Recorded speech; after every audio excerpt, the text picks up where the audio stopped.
With me in the studio are Irene Radford, PR Frost, and CF Bentley in the person of one lady. Welcome to the show.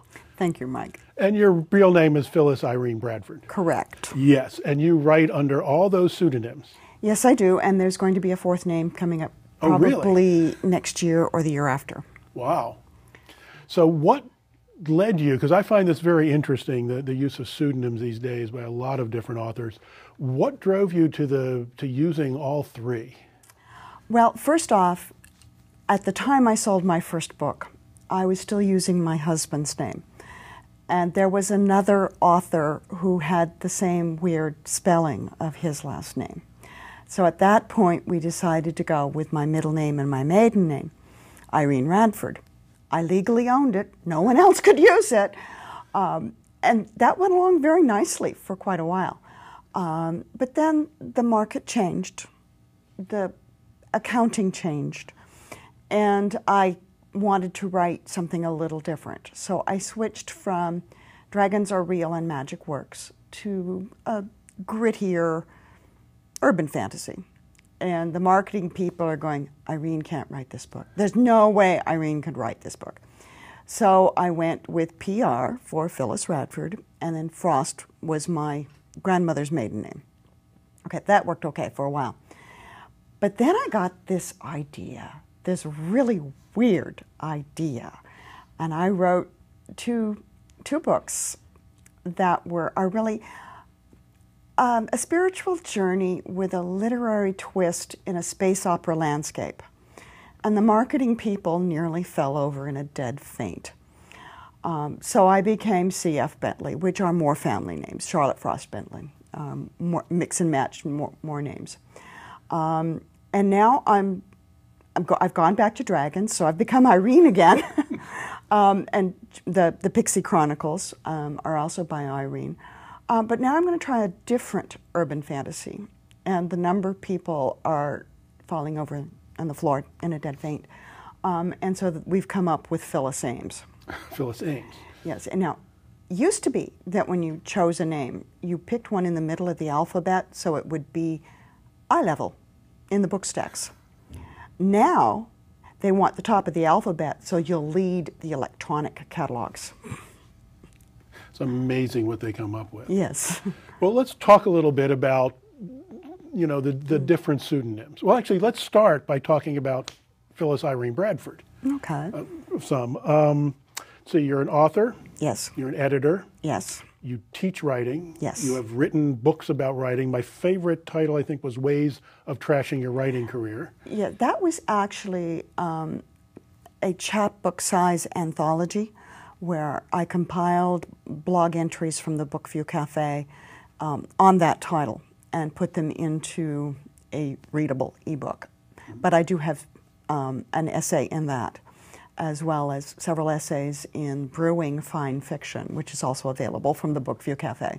And as an editor, one of the stories you edited is up for the Washington Science Fiction Association Yes. Small Press Awards this year. Yes. The book was in one of the Shadow Conspiracy anthologies from the Book View Cafe that I edited. I believe that one was in the second volume, so Maya Catherine Bonhoff was my co-editor. The story is What Ho Automaton by Chris Dolly. And Chris is this wonderfully funny author. And he really wanted a story in one of our anthologies, which are steampunk. And if you don't know what steampunk is, it's sort of a Jules Verne take on science fiction. Victorian era. Science came much earlier than it did. And it's all beautifully crafted and powered by steam. Yes. Goggles and zeppelins. Yes. And so Chris, being Chris, hit on the P.G. Wodehouse mode and did a rip-off, set it in the early 1900s before World War I, and it is a Bertie and Jeeves rip-off, and it is hilarious. And I am very, very proud of him. And he will be at Capclave next month for the awards ceremony. That's October in 2012, 14th, 15th, I believe. Yeah, middle of the month. Middle of the month. Yeah, but he's coming from Normandy just for this. Oh. Yeah. Oh, wonderful. Now, you've mentioned Bookview Cafe a couple Yeah. of times, which is a really interesting kind of experiment. It's a website by authors. Correct. It's a cooperative of established authors. It began with an internet conversation of how can I increase my web presence, and the bullet list got longer and more complex as we talked about it, and it quickly came down to the realization that no one can do it all and do it well. But we started trading skills, and a new organization was founded. We started out simply with the intent of increasing our web presence, but quickly saw that part of that was re-releasing our backlist books as ebooks. And that has grown into a full bookstore with new fiction, anthologies of both new fiction and reprints, some nonfiction. It's just, it's growing by leaps and bounds. By next year, we will no longer be a small press. Right. And it's www.bookviewcafe.com, I believe. Correct. Yes, I have bought books from Bookview Cafe. Yeah. And contrary to what some marketing people will try to tell you, is that you can buy a Mobi Pocket file for your Kindle or an EPUB for your Nook or Sony Reader and cross-load it. Download it to your hard drive and then cross-load to your reader. You don't have to go directly to your original vendor. Yeah. I love Bookview Cafe. I go there all the time to see what's up. Thank you. Yeah. Now, let's talk I think it's time now to talk to your different personalities here. Irene Radford. Okay. A number of series there, because there's Merlin's Children, I believe. There's Merlin's Descendants. Merlin's Descendants, yes. Right. I'm a history geek. And you don't have to apologize. okay. I started with the premise that Merlin did have children, and that over the centuries they remembered their heritage, and at crucial cross points, they nudge events to make them happen the way we remember. And so I took Merlin's daughter, Wren, who has a rather stormy relationship with both her dad and King Arthur, and then I jumped to the Magna Carta with King John and an almost respectable Robin Hood. And I had to do 2 books to get through Queen Elizabeth. Yeah. Guardian of the Vision and Guardian of the Promise. And I actually got to play with werewolves and the Spanish Armada in the same book. And then I did Guardian of the Freedom, which is the 10 years leading up to the American Revolution. And you have other series, and your latest series going on there are the Pixi Chronicles. The Pixi Chronicles. Thistledown and Chicory Up. Correct. They're really more light and fluffy paranormal romance as opposed to actual urban fantasies. But because they're published by Daw, which is strictly a science fiction fantasy publisher, they're classed as urban fantasy. So Well, they're kind of small town fantasy rather than urban. Right. The lovely, you really draw this lovely small town in Oregon. You have a number of books yeah. are in Oregon because you live there and Right. you obviously love the place.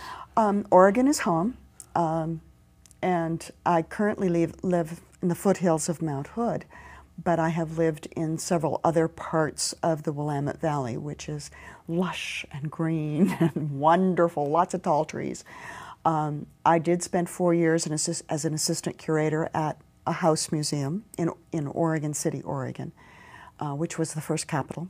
I can go on forever about the history. That ties into Right. one of the characters in the Pixi Chronicles Right. as well. Yeah. I was drawing from my life as well as the lives of people I know, combining some, changing names, moving personalities around a little bit.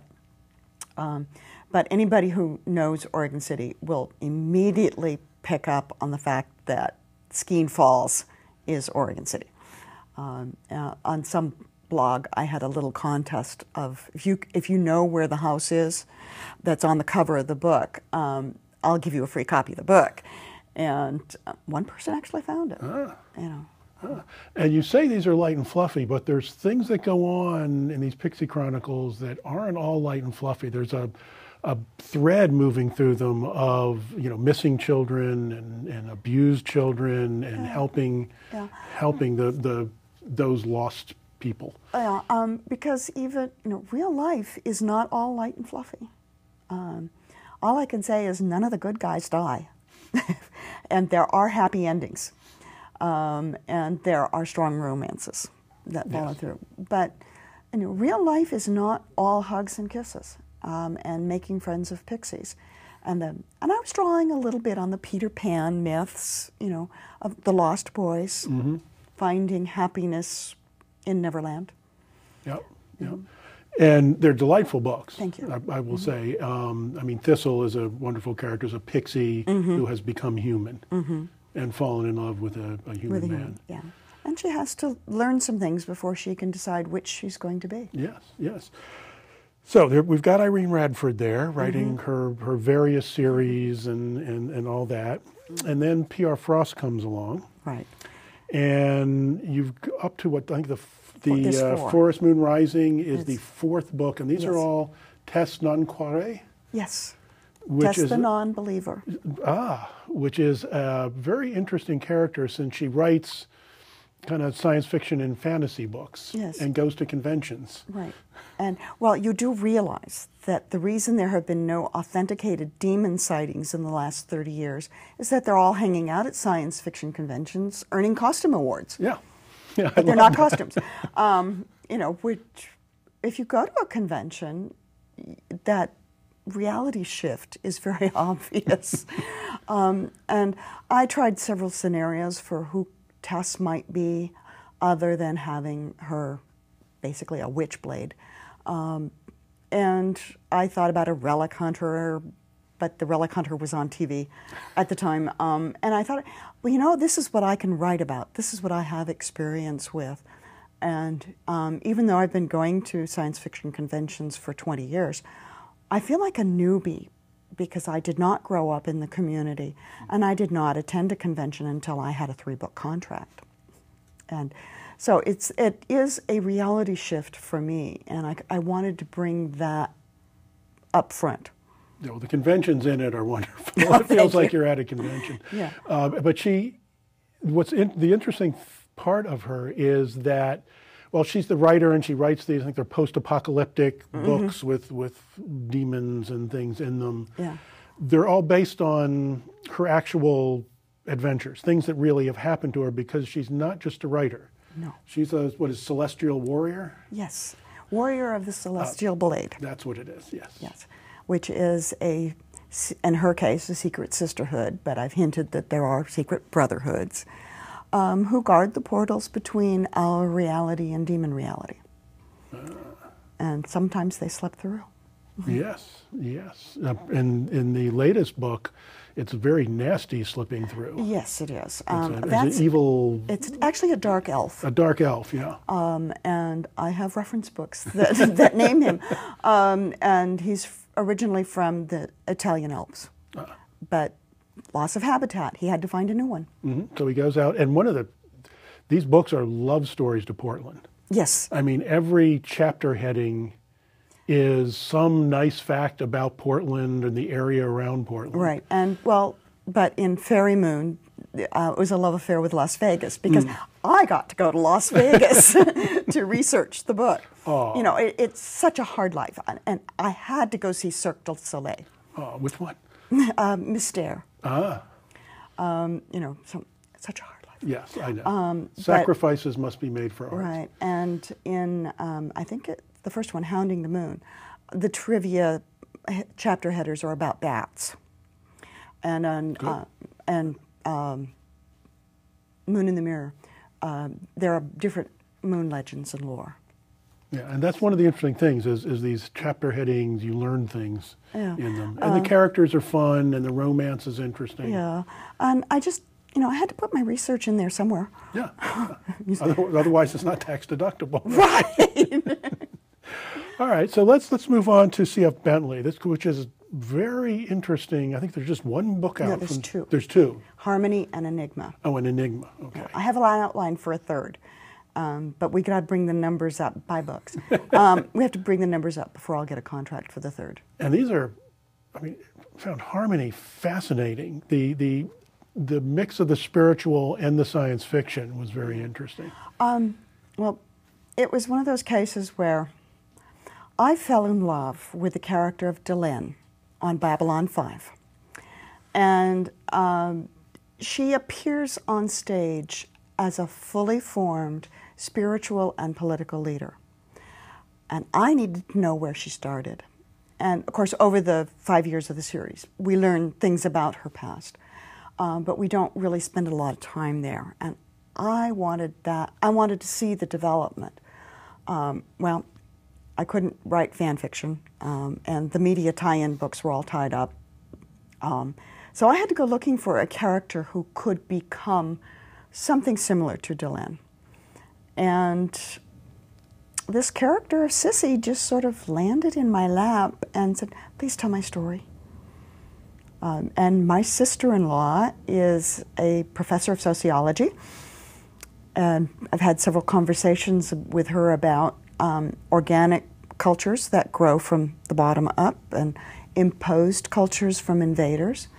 And I kind of went to work with that and found a caste system that was breaking down. I found a government that was limiting education along with resources and changing the history as they needed it to appear. That's one of the really interesting things about the book is the way they change the history and the past, and they change the how long they've been there and Right. everything to fit what they need to happen, believing they're doing it for the common good. Right. I mean, even to the point of rewriting the covenant with the gods. I did not know at the time I was writing prophecy. But it was, the character the character of Delenn demanded I explore, and the character of Sissy demanded that I write it. Yeah.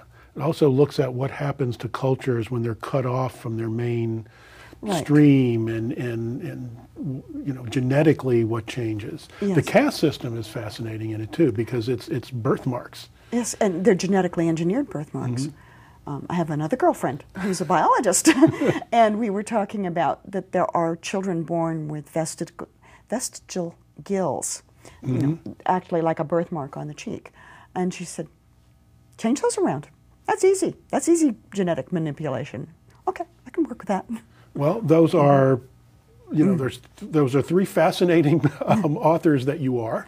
Thank you. And the books are delightful, and there's more coming. Yes. The next book from me will be another Dragon book after a 7-year hiatus, and it's going to be called The Silent Dragon. It's the children of the dragon Nimbus, and they are a bit more YA than the original dragon Nimbus, but not a lot. The main characters are late teens. Okay, well, we look forward to it. I'm afraid we are out of time. There's so much more to talk about, but There is. Thank you so much for joining us. Thank you for having me.